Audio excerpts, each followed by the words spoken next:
Sie brachten ein großes Gefäß mit Essen und stellten es vor uns auf. Es war Fleisch in einer dunklen Flüssigkeit und es war so dunkel wie dieser Pullover. Es war sehr schmutzig und hat übel gerochen, als sie es in den Raum brachten.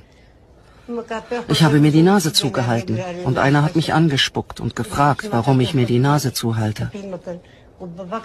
Er befahl mir, damit aufzuhören und sagte, wir bringen Essen und die halten sich die Nase zu. Wir wurden gezwungen, das Fleisch zu essen. Danach aßen sie und brachten das Geschirr weg.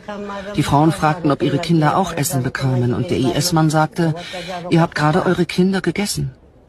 Die Frauen lachten ungläubig und fragten, wie können wir unsere eigenen Kinder essen? Der Soldat schwor, dass er die Wahrheit sagte. Die Frauen fragten, ob er das ernst meinte, und er schwor, ja, bei Allah.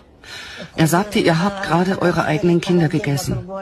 Sie öffneten für uns den Kühlschrank und wir konnten die Hände und Füße von Kindern sehen, aber auch ihre Köpfe und andere Organe. Sie sagten, dass es unsere Kinder sind. Eine Frau verlor den Verstand.